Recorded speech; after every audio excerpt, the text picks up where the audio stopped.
Hello, and welcome back to the Forum Faculty Podcast. No, I did it wrong again. No, that was right. Yeah. Where should I be looking? I need notes on it.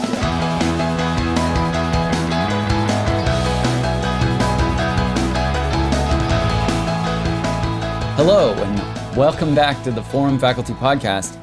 Today, I'm joined by Austin Hatch, Mark Grannis, and Shane O'Neill to talk textbooks. Are they a tool? What are their limits? What are their plus sides? What are their downsides? And so I'm joined, like I said, by Austin Hatch, who has 2 decades of experience with us here at the Heights and almost 3 decades in the classroom. Thanks for joining us, Austin. I have Mark Grannis, who's going on 5+ years of teaching logic with us after a career in law. Thanks for joining us, Mark. Happy to be here. And we've got Shane closing in on, we'll call it 15 years to be generous, but yeah, 12-ish years in the classroom, going from middle school and high school. And I want to open first by talking about textbooks. I think that I came into the classroom with some baggage from my own education, right? Teaching is one of those professions where when we walk into it, we've all been in the classroom, so we're all walking back into a classroom again. And I just thought certain textbooks really killed the love of the subject for me. I'd get this huge textbook at the beginning of the year, and then the teacher would never touch it or never reference it. Or we'd start trying to work through it and we'd never finish it all, and it was depressing, right?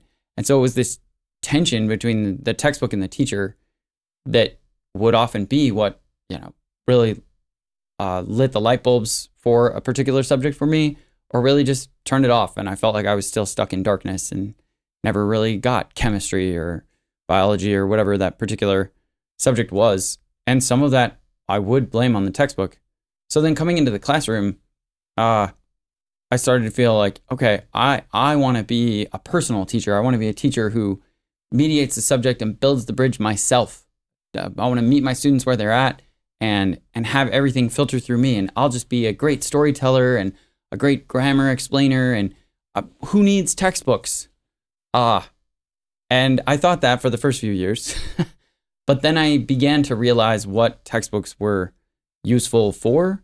And at least for me, what started to convince me to bring in a textbook was to have exercises that, especially for grammar, where we could really practice something and get a skill honed by coming back to and having something to do again and again. And probably the second thing was to give me an overall outline for what I wanted to do for the whole year. So I started using a grammar textbook for Greek and a grammar textbook for Latin. And so while I'm not anti-textbook, I will put my cards on the table and say, my preference is for when the teacher and the students can work together well. And when that's in the spotlight, the textbook should be a hard second or third priority to that. But I wanted to hear your perspectives because you've all had the decades of experience you have. Austin, what's your approach overall? What are your general thoughts? What is a textbook and how have you used them in your career?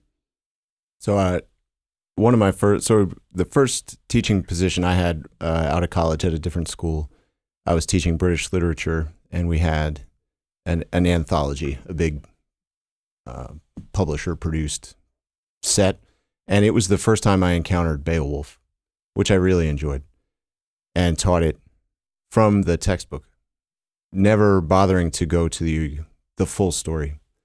And only when I came to the Heights, and I wasn't yet teaching Beowulf, now I teach Beowulf, did I take it up and read the whole thing.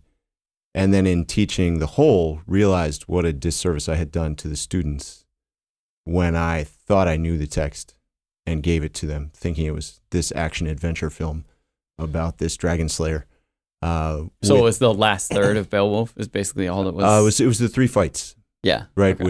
Without the framing funerals and without the heart of it with Hrothgar's speech regarding pride with its beautiful imagery and the warning to the successful, right? Who corrects the man who only knows victory? The world spins when he turns it, and all he knows is prosperity.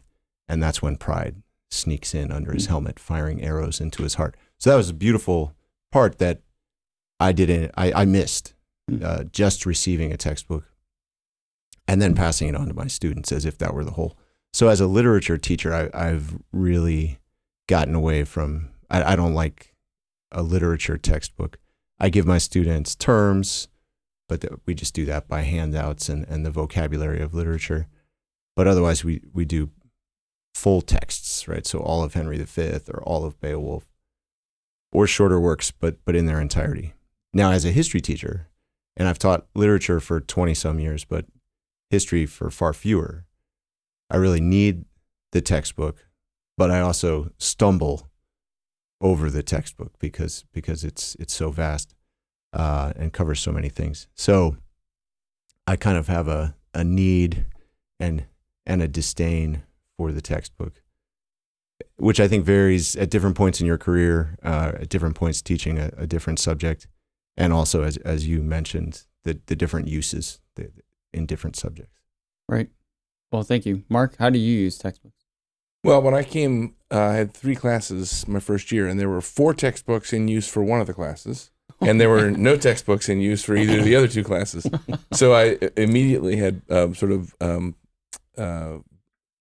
both situations. And when I asked for some advice, I thought maybe I should pick a textbook for the others. And I was sort of told, well, at the Heights, there's actually a lot of sentiment for, skipping that and just trying to use primary sources. Well, those are history classes, and I thought the nature of those 2 history classes made it possible to choose primary sources and give the boys relatively short, manageable essays that we would change from time to time. A ton of work to find all of those and to put them in place. But I have, in those courses and in several others that I've put together ever since, I've found mostly primary sources. I've taught mostly from handouts. The first year, you pretty much get the handout and that's it. The second year that I teach the stuff, I find that maybe I need to add a little prefatory note of some kind to give a little bit of context that guys don't have. And so, I'll add that note and the handout gets a little bit better. Meanwhile, on the logic side, one of the textbooks that I was using, I just absolutely hated. And I was a little worried that I was going to have to keep using it. And fortunately, Joe Cardenas, I mentioned to him, I'm like, Joe, what do you think about this book? Have you ever read this book? He's like, oh, I hate that book. I'll never use that book again. I'm like, oh, thank goodness. As the new kid, I just found it so relieving that I could just, I can get rid of this. He said, Someone yes. else hates this too? Oh, awesome. Yeah. So that book was gone. Well, then I realized, though, that material can't be gone. I've got to find some better way to teach that material. So I wrote the way to teach that material.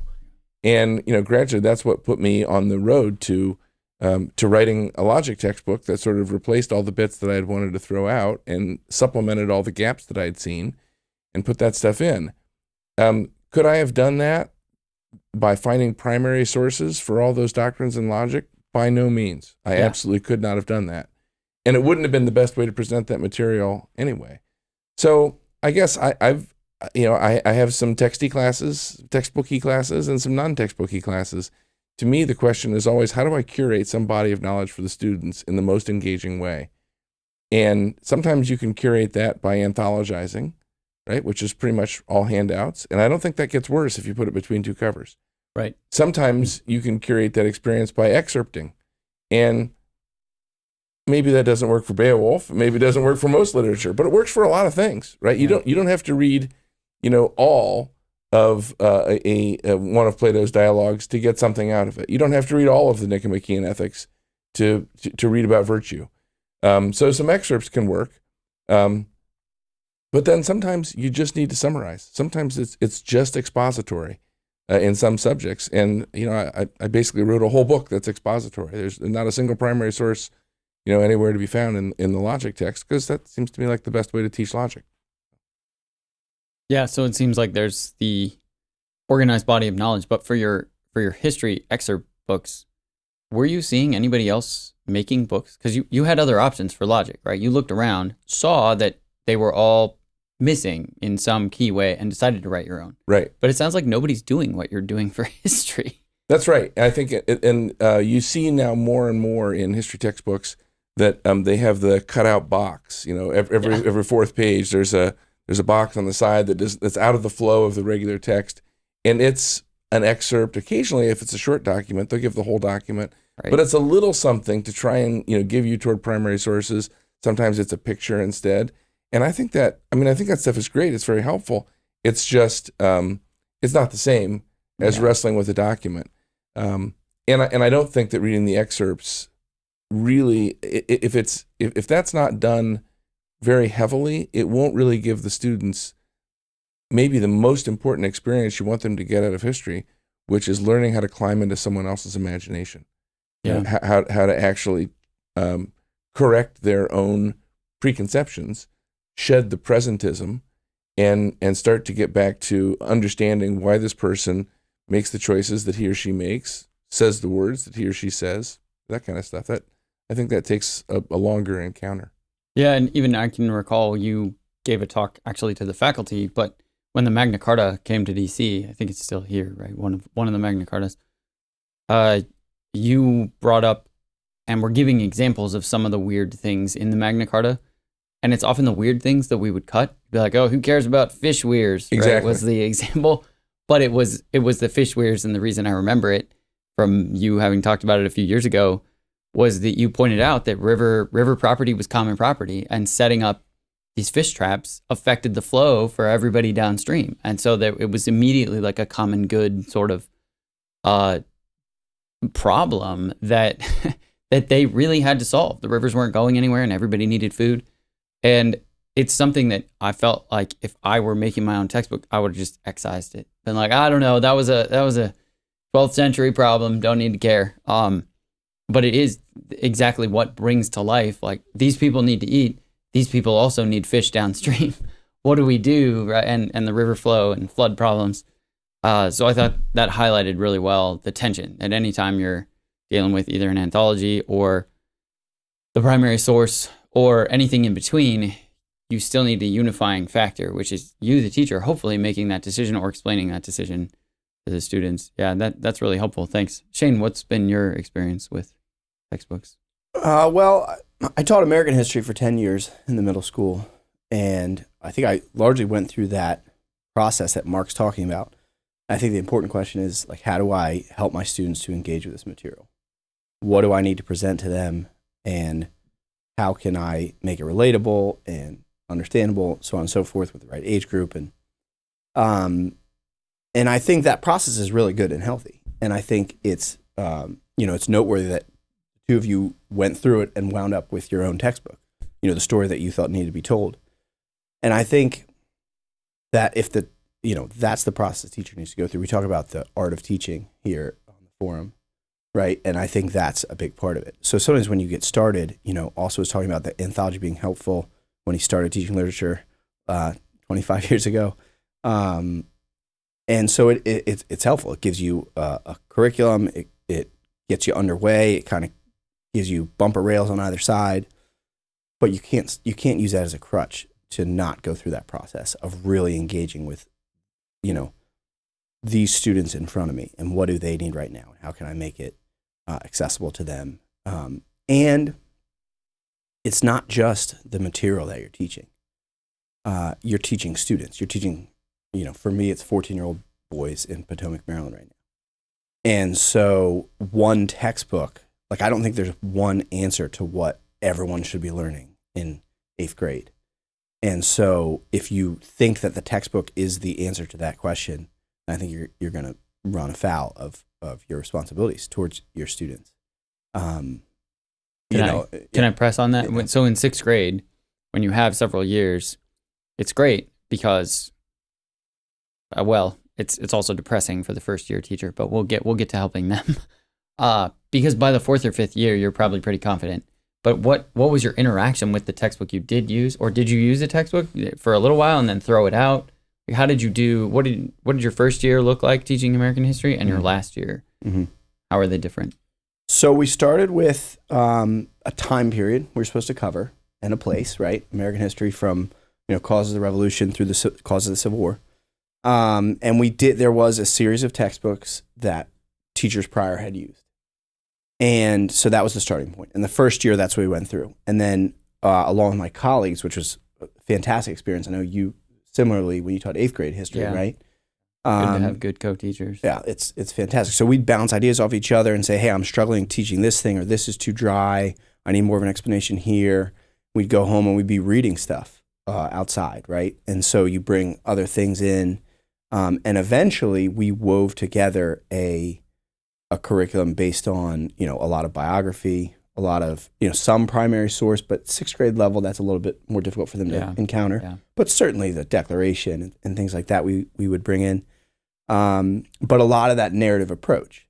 And so at the 6th grade level, you mentioned that sometimes history can be lacking the narrative approach, and sometimes it can be, all narrative, and it's just a couple of excerpts of the documents.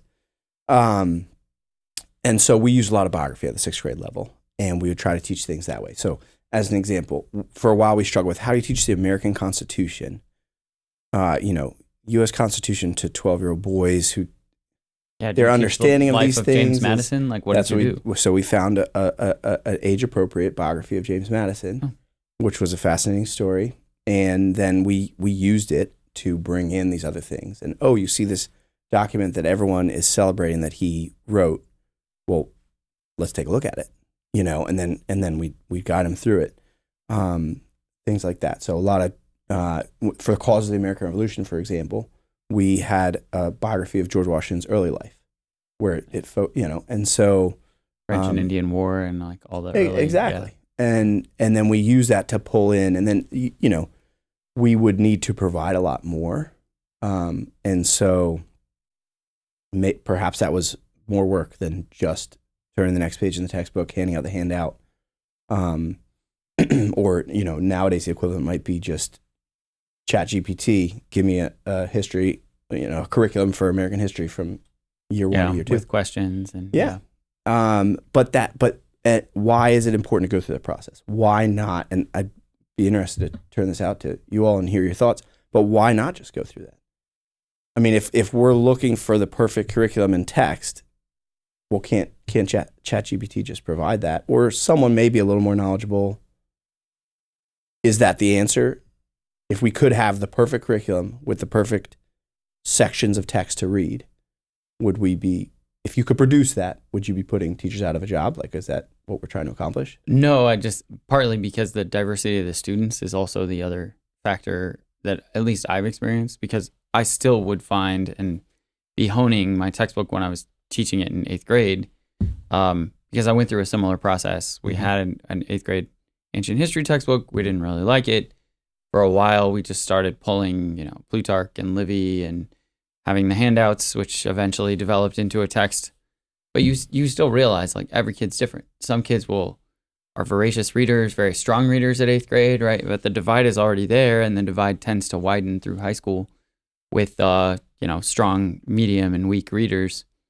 And we're introducing them to primary sources, right? Like it's a little bit more almost a high school text. And so I saw a lot of guys that I'd lose, a lot of students I would lose because it was too hard, right? It was the same initial reaction I had to some of the textbooks that I had used in high school. And I wrote this, right? So I think I at least came to the conclusion that it's a tool, right? Like sometimes a kid is ready to use the saw, or the hammer is really going to be something he'll use. And other times, well, he needs more practice. He's got more swings, and then he'll hit the nail more often and stop hitting his thumb. And but it can't be seen as more than a tool, right? Like there's no perfect tool. I need a hammer to drive nails, but I need a drill to drive screws. And so always looking for and tweaking the tool that I have. That's almost, I guess, the only frustration I have with often putting it between the two covers, is then there is a finality where I'm like, still would, maybe we could, So. Yeah. Well, sorry. Yeah. Go ahead. Yeah. Well, if I do the soul searching, I realize it got way, it took less time to teach logic out of the textbook once it was written than I had often spent revising my handouts for the next year to decide if Unit 2 was going to look the same way that Unit 2 looked last year. Right. In other words, there is a sense that when you put that to bed, that, well, that's done now. And, maybe I think people usually think that academic textbooks get revised, and they come out in so many editions, so that they can keep selling the new books and frustrate the used book market. But maybe the better explanation and the benign explanation for why people are always revising it is to try and keep them fresh in that way. Yeah, I think that's a good call, but it's starting to point to the limitations of the text as a tool. So maybe if you guys could each share stories, kind of like I did, where I have a textbook, I used it several years in the classroom, but I realized, I guess the other side of that coin was I am an idealist, constantly pretending that there's more time in the school year than there is. And so I'm almost always pushing at the edges. And the nice thing about that back cover is that, I had 3 co-teachers to be like, Tom, this is as far as we can get, like or as deep as we can go, right? Whether it was depth or breadth that I was going for.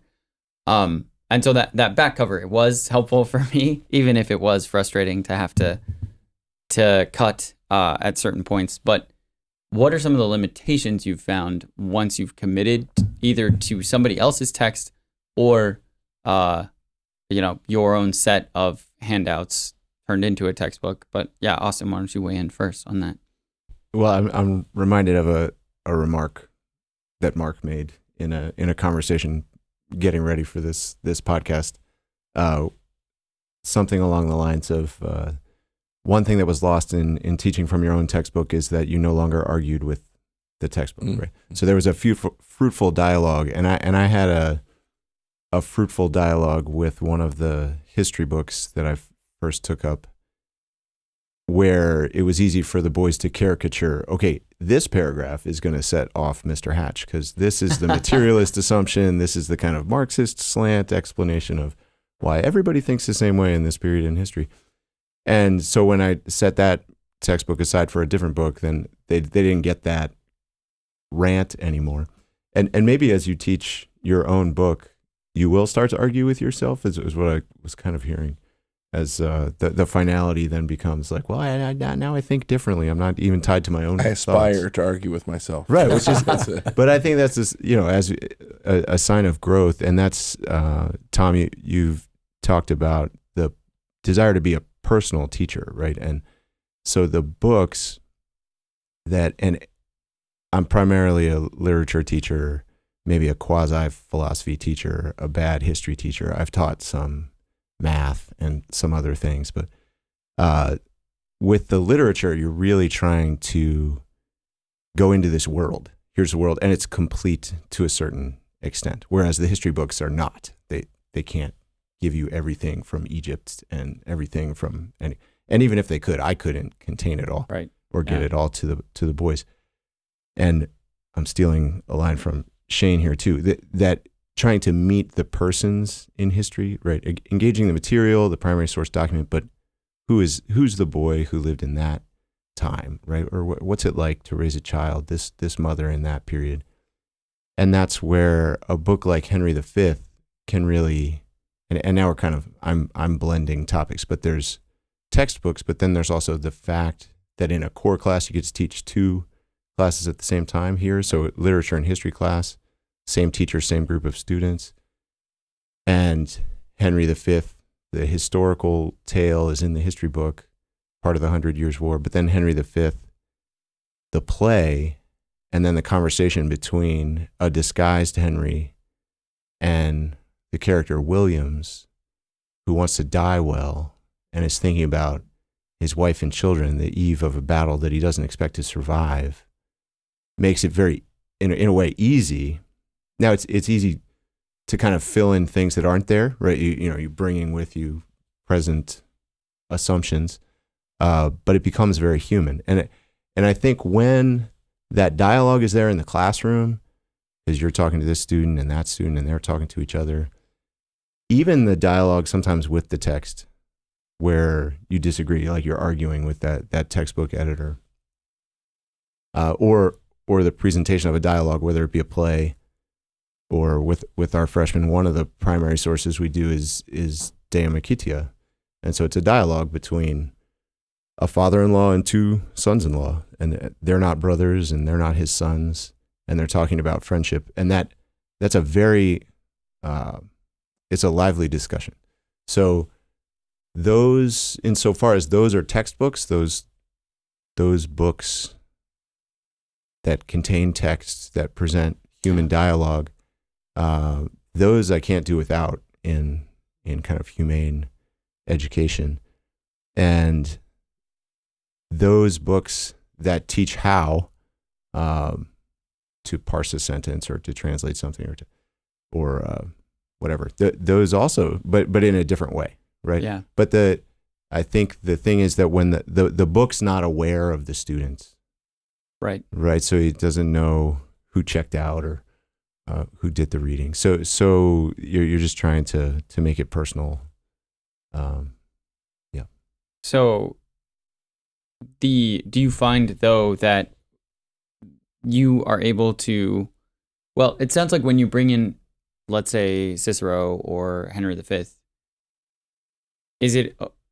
are you different? In what way are you different as a teacher than when you're teaching them to parse a sentence or write an essay or what have you? It sounds to me like the way you described it, that Cicero's the teacher and you're somehow second class to him now, right? Like in a good way, but, or Shakespeare is the teacher and you are supplementing, guiding, kind of helping the boys see that. Whereas when you argue with a textbook or the procedural or the summary or what have you, you're much more on equal terms or maybe in authority over the textbook, right? And so is that the distinction I'm feeling? Is that about right? Like when we bring in a primary source, there's an authority we're giving it. But we want to be careful that our students don't think that, Mr. Jones, who wrote this textbook, is the same authority as when we bring in Shakespeare or a Cicero or somebody who's lasted much longer.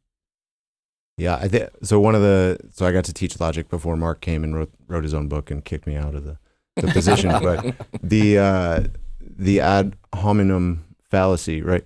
It isn't a fallacy when if somebody were to tell Othello that Iago was lying, that's not a fallacy because he is lying and he's leading him to his destruction.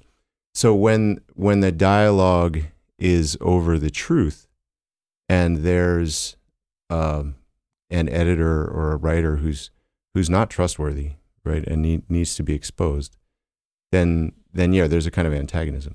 But there are a lot of texts that come from all different continents and all different time periods, where the author is your friend, right? If you can step into through his or her writing,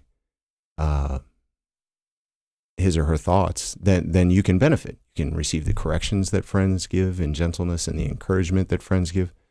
So there's that, and I think the kind of textbook that you might imagine with the exercises at the end of each chapter and the questions, they can just be a little frozen, right, and not as lively as a friendship.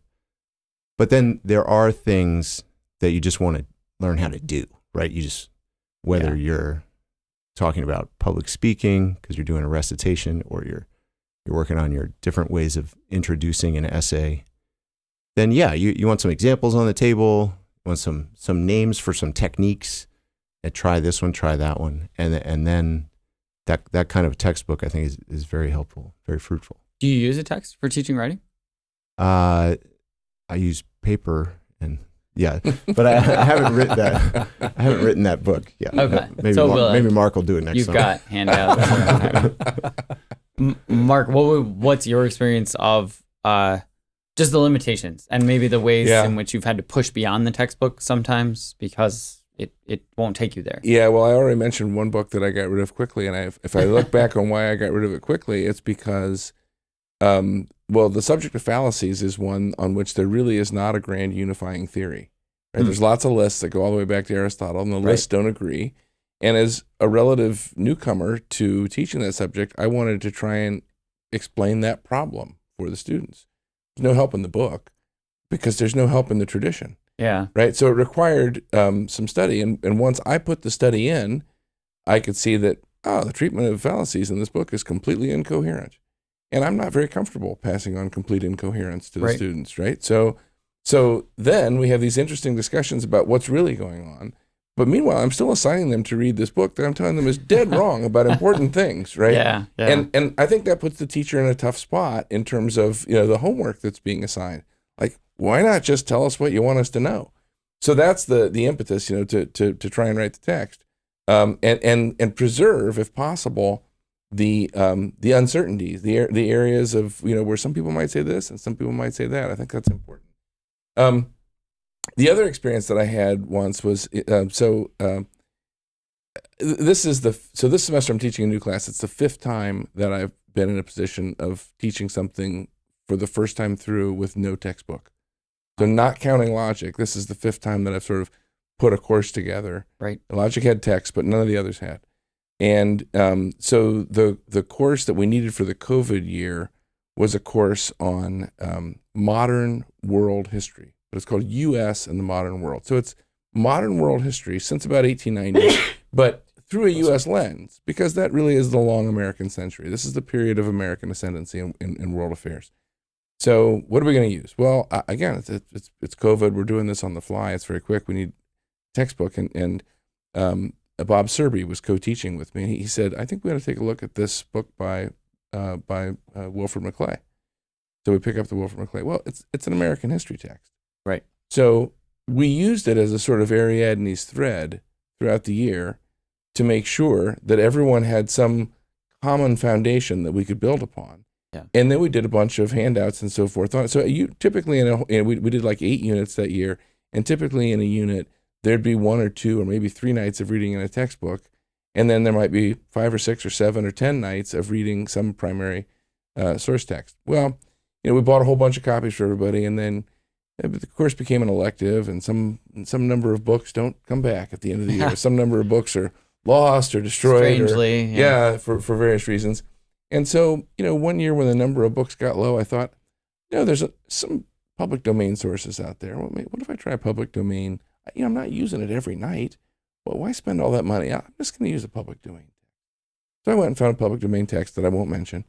And we got to the midterm, end of the first semester, and I asked a question that was a variation on questions I had asked before. And I started grading these over the holiday. And I read the first essay, and I'm like, oh, I don't know what class that guy was sitting in, but that he totally missed it. And then I read, I hated that one too. Every blue book worse than the last one. I read 22 essays that I hated, and one that I thought, that guy kind of got it.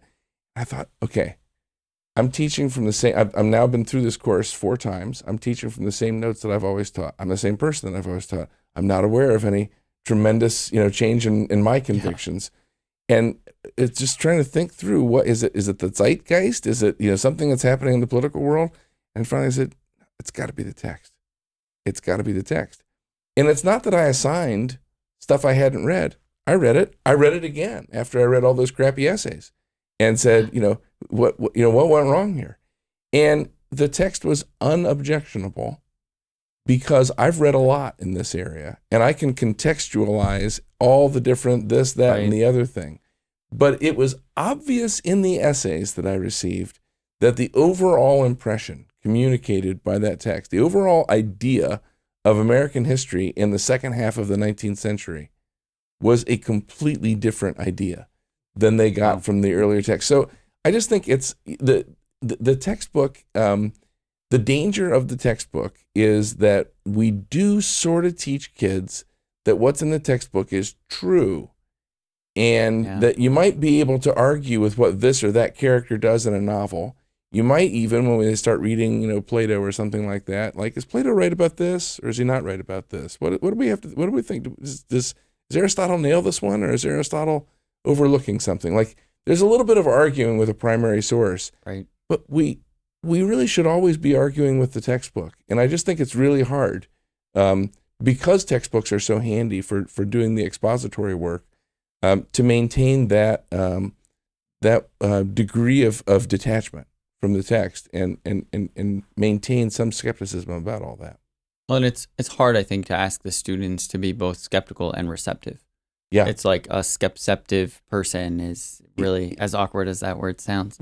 And yet it is, I think, the natural way that we all approach, but we approach it with so much more reading, right? Yeah. That we can see the nuances and different things. That it is fascinating sometimes to just take the temperature or the pulse of a class after a night's reading, and you're thinking one track, this salient theme really stood out to you, and then the conversation starts, and like not only did none of the students touch anything that you thought was salient, but what they are noticing, it's there, but what a totally different conversation they're having. So Mhm.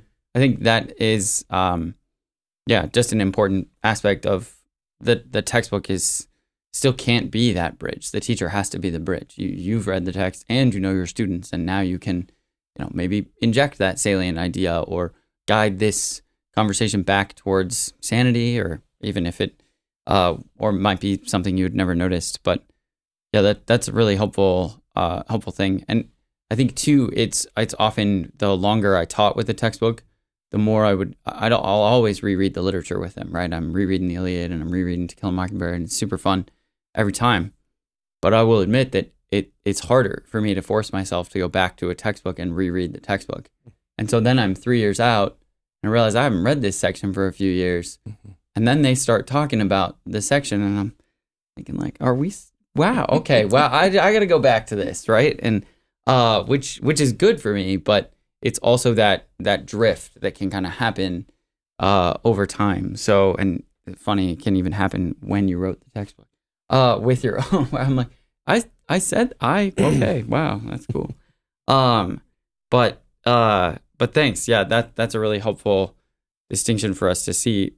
Shane, what kind of limitations have you come across, or what ways have you kind of broken out of them? Yeah, it's a good question because I guess we all kind of deal with it no matter what we're teaching.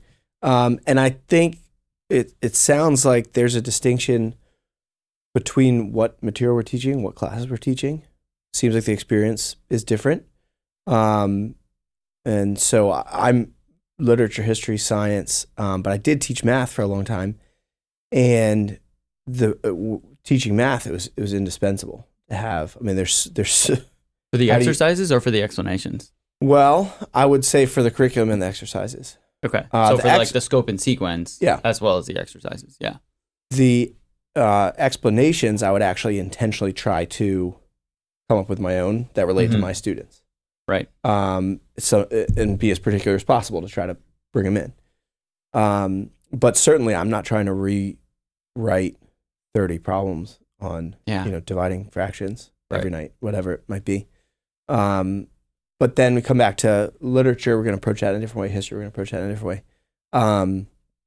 I think the biggest difficulty that I've run into is striking the balance between just, okay, let's burn it down, start fresh. I found a little detail that's not quite right. We're going to be a little too ambitious here. Versus, kind of putting in cruise control, like especially a text that's really well done, a course that's really well, if you developed and they've got all their handouts ready to go and things like that. It's very easy to not go through that process that we all keep talking about. And I think that really is what the art of teaching or an element of it. And so, finding that middle ground of improving, identifying weak spots and trying to pull something else in that'll help me to do a better job there. But the students are different. The teachers are also different. Yeah. It's if you're just on autopilot, man, those are the driest classes in the world. Or we all had the experience, I think, growing up, in school where, try not to be uncharitable here, but there'd be the teacher maybe who comes in and just puts on the transparency. Copy the notes. Let me explain it. The same explanation that I've had. I had an incredible teacher in college. He'd be teaching the class for like 35 years, and he'd walk in, he'd open his same notebook, and he'd sit down, and he'd read his notes that he'd been reading forever. And it was a lot of work to stay engaged in that class. Fascinating material, incredible insights he had, but just the driest thing on earth. And presentation. Then there'd be, a grad student or something like that would ask a really illuminating question, and he'd come to life. And it was like, everything was different then. And that's when everyone took out their pen and was glued. And so I try to remember that when I'm teaching, that if I just go to autopilot, I'm basically tuned out. They're going to be tuned out. Yeah. My worry maybe was that the textbook comes across as dry as dust to the students, but harder to remember that the teacher can do the same. Like the same problem that the textbook can have. This is kind of a clunky, phoned in sort of explanation. Can certainly be the teachers as well. And thinking about those, especially the introductory and conclusion materials. How do I want to engage my students? What's the hook for getting them to care about this time, this place, these people, this work? And then the conclusion, like, what are they going to walk away with? And that's what I was going to say is that the other challenge, I think, is that I just get set on, okay, I'm teaching this material, which is true. Like, you have to teach the material, or what you're doing. But that is such a low bar. Like, if you're just teaching the material, what are we doing here? Right. Like, you have to aspire to so much more. Answering the big questions of how is this important to their life? What do they need to hear right now? How can they grow? And then how do they achieve those things? Right? Like, okay, they need to treat each other. This group in front of me, like, they need to treat each other better. Okay, what in my material is going to help them do that today? Right. Yeah. Or this week. It's just a little random example, but I think that just being way more ambitious in that way of what you're trying to accomplish, not just teach the material. Yeah, and that brings up, I mean, I know this is like now touching on pedagogy and the textbook as a tool, but I love it when, Austin, you'll use seminars, but, and sure, the seminar teaches them to think a little bit more coherently, to think on their feet, but it also has an aspect of moral formation. Like, hey, that was a rude way to issue a correction, right? Like, let's try and find a more polite way of disagreeing with your friend. And those are really good, but also it's fun when something lights up from another class in my class. So I have had both from actually all three of you guys, where, because I'll often teach them, the year after they're with you or the same year they're with you and you. So it's fun because they'll turn to each other and be like, Hatch core. I've had that happen in my class. They're like, oh yeah, we were just talking about that in Grannis, or the conversations will overflow into the study hall where they're all debating communism, but it's because they care, right? And not because they thought, well, we finished that unit, so I get it. Communism, got it in a box, right? And so I think that's a lot of what we're giving them is it's high school, right? It's just the introduction. Right? We're always a little sad at how little we ended up being able to cover with them. So that's good. But I guess I want to come back to your idea with the biographies as you had used them in 6th grade. Did you find that being closer to the people and the time, and I want to put this towards both of you guys too, but we talk about secondary sources. That's the person who's probably still alive, contemporary with us, summarizing and giving us their perspective. In what way is it more powerful to get George Washington's perspective on those things, or James Madison's perspective on his own time? And how have you helped bring something older, maybe harder to access, alive for your students? Yeah, it's a great question. Because I think this is what we wrestle with a lot, is how to bring it alive. And then you're constantly, you have to make a decision. You only have so much time. So what are we going to emphasize? What are we going to spend time on? Part of it's, I would say there's two big advantages to that kind of narrative biography approach. One is that it's just easier to read. It's just more interesting than a dry textbook. And so I think they're more likely to be engaged from the start. Most of how I view, homework, which often is reading for a history or literature class, is to prepare for the class discussion, right? Mm-hmm. And so how do you accomplish that? Well, one way is to make it interesting, so they read. But the other, I think, important point is that you have some credibility to it. A textbook, I don't know. They put like all textbooks into one category, which I think Mark and Austin both touched on. You mean our students do? The students. The textbooks are kind of infallible. They're kind of, maybe they're like the referee, and then everyone else's opinion, including the teachers, is kind of carries some amount of weight. But then the textbooks where facts get sorted out, written down. It must be true, right?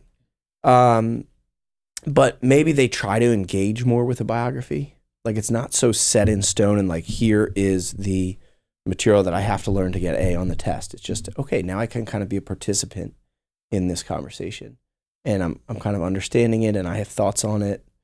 And then we can share those and hash out things on our own. So I think that is a big advantage. Yeah. Yeah, I'll actually turn to you, Mark, because I think you kind of do this where in a history course you'll have your regular texts, but you can get a lot of guys really excited because explain to us again how you incentivize them to do some outside reading. Like you have, that's a nice way of cracking open that it's much bigger than just the handouts we're doing here or just the text I'm doing here. But why don't you tell us more about that? Yeah, so in the modern world history course, I have something called a pick 3 list, and it's a list of about 15 books, and they're historical works, but I don't want to say primary sources, though some of them are, but they are works by historians, and you would find them in the history section.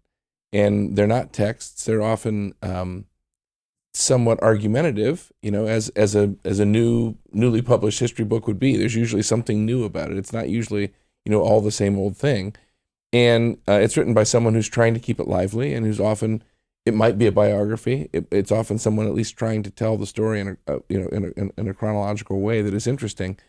And I let the guys choose from among the books on that list, all of which are related to the themes that we're studying in that semester. And the first year that I did it, there were some moans and groans, like extra reading, but really I don't get any moans and groans anymore. And usually there's a rush at the end of the semester for guys to come in. And this year, there was a little bit of a rush at the end of the semester. But a lot of guys had finished it before the first quarter was up. Wow. It was, I think it's catching on. And guys are, finding from talking to their friends that it's really good, that you just choose your book well, choose something that you're interested in, and you'll really kind of enjoy it.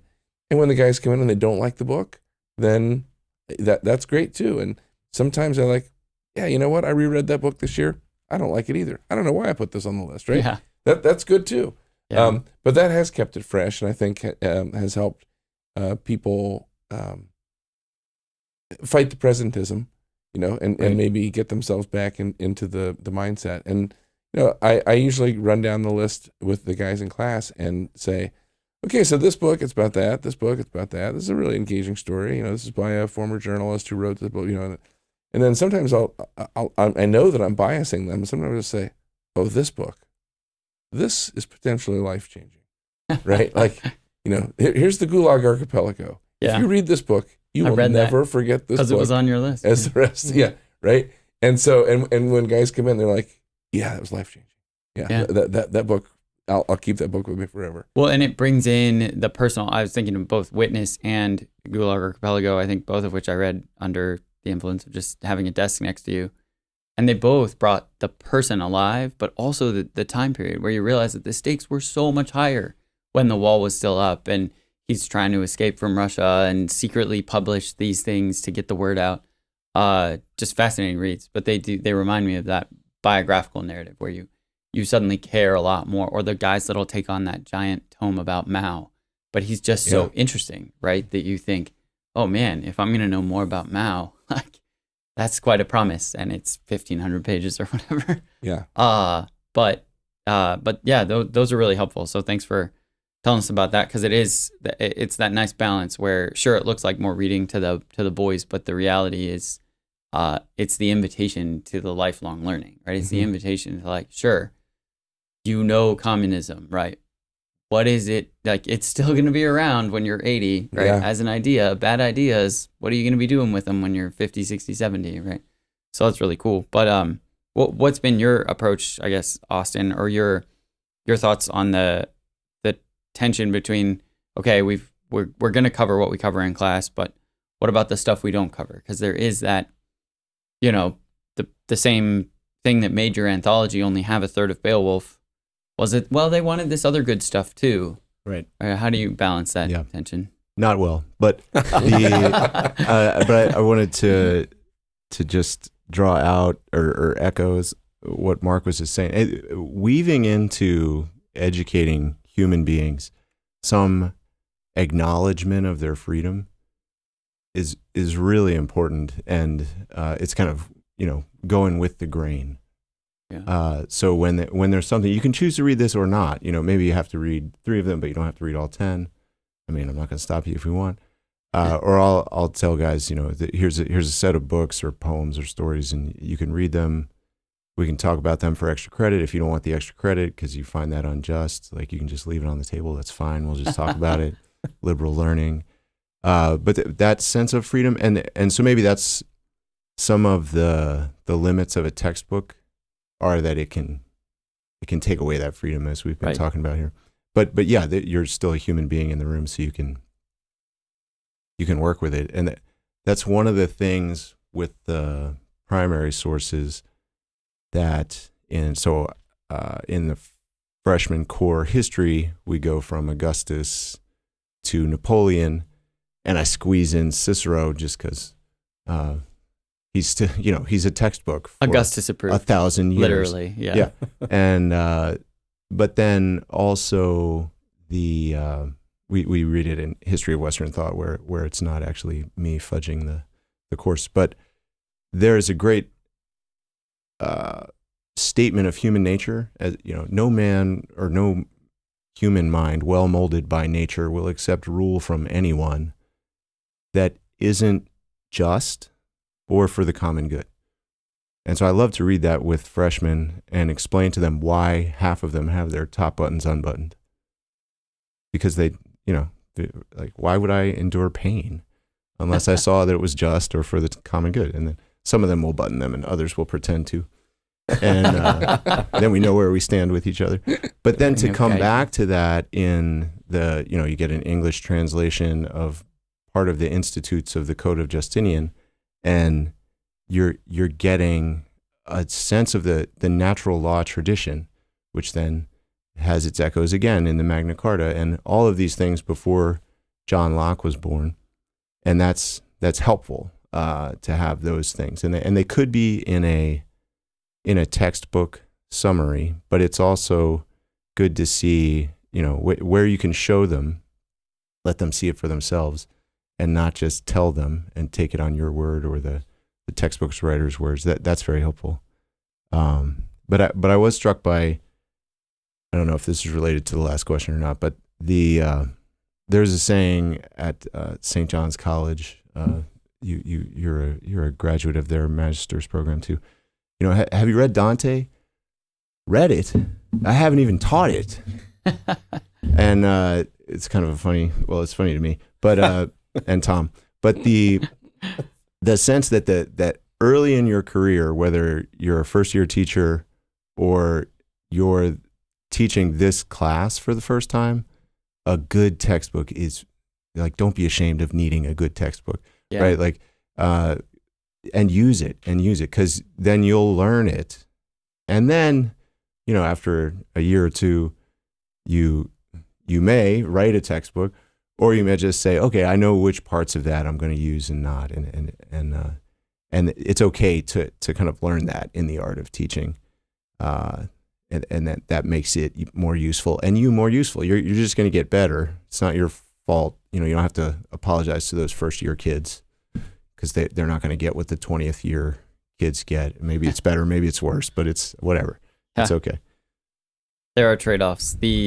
Okay, so what would be your advice to your earlier self? Like, would you say, are there any hard and fast rules where you'd say, don't use anthologies or don't do this or don't do that? Or would it just be find the best thing that prudence allows you to find in August? I think dialogue, and then go with Shane was making reference to the co-teachers, right? So maybe I remember my first year teaching, and I was teaching British literature, as I told you at the beginning.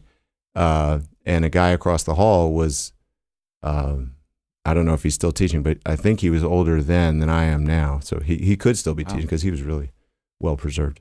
But but he gave me, like the summer before I first started teaching, a huge stack of handouts, right? The book that he had not yet written of these will help you.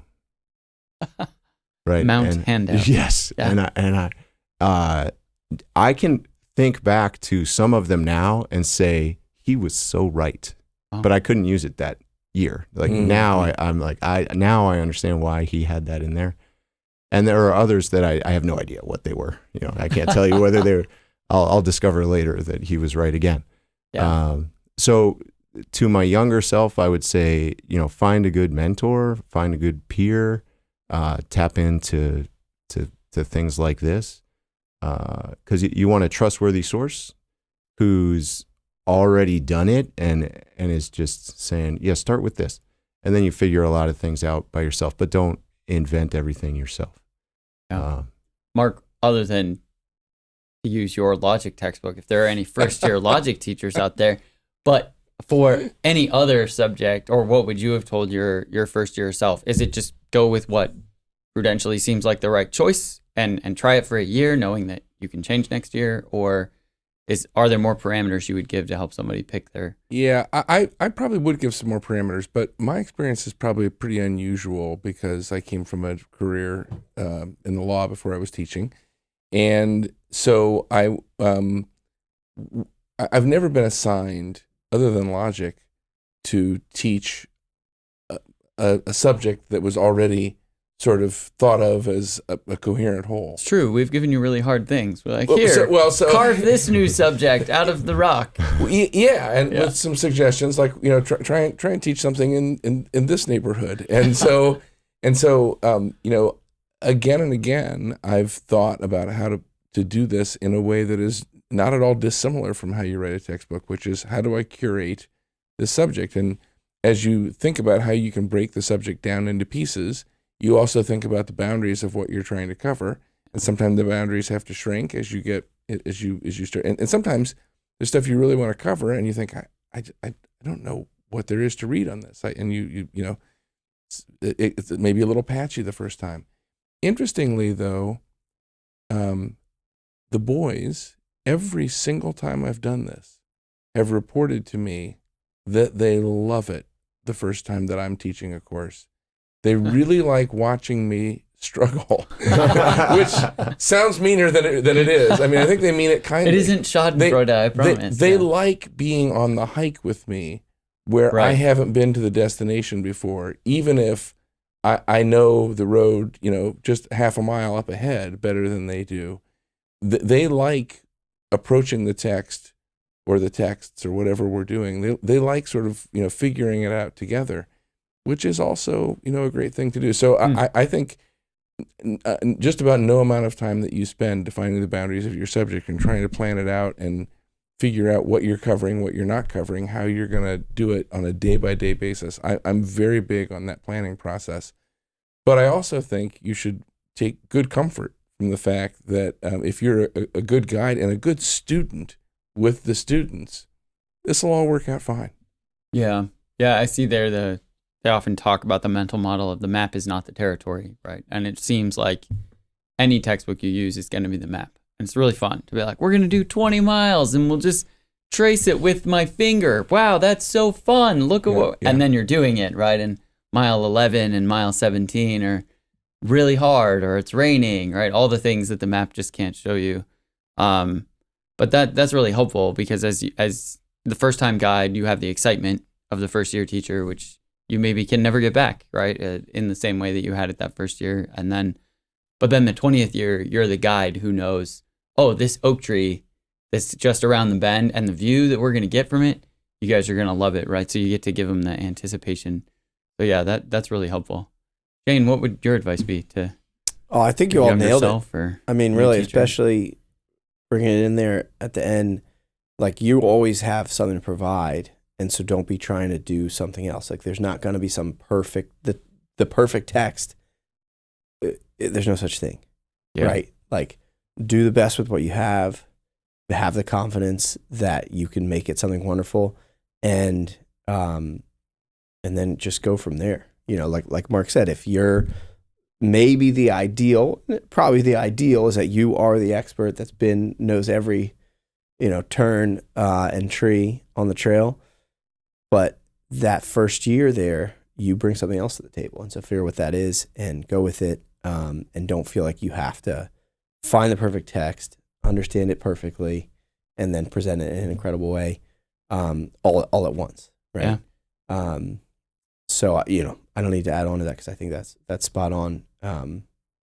That's great. Well, thank you guys. Sharpening my own thoughts on this. Yeah, this was a really helpful thing for me to sort of land the plane where I think I have less of a distaste for textbooks and more. I've noticed over the last few years, I get intrigued by other people's processes, not just watching yours or mine, but I'll pick up an old Greek grammar or an old Latin grammar textbook and realize now I kind of, as a newer teacher, had more pride than I have now, because now I'm interested to see, what is this guy going to teach me? Mm-hmm. And in years past, I would have thought, I learned that in undergrad. I shouldn't be picking up these elementary things, like they're so basic. And so it has been really fun to become a collector of textbooks in some ways, which I never was before, right? Like probably normal non-teachers don't buy textbooks, although Mark said before this started that he bought textbooks for his regular library, but I think you said normal. You did say normal. It's true. But I think that kind of gives us the tool, right? And adding tools to your toolbox, especially in an area where you enjoy using those tools, or exactly how those tools are used, means that you can get more enjoyment out of them. It doesn't necessarily mean it's going to be a perfect tool for your classroom or for your students, and you choose those tools differently and under different parameters. But yeah, I think that really brought some clarity and peace to it. So thanks for joining me today, guys. Austin, Mark, Shane. Thank you, This Tom. was a really fun conversation. It's been great. Yeah, it's great. Thanks, guys. All right. Well, thanks for joining us on the Forum Faculty Podcast, and we'll see you next time.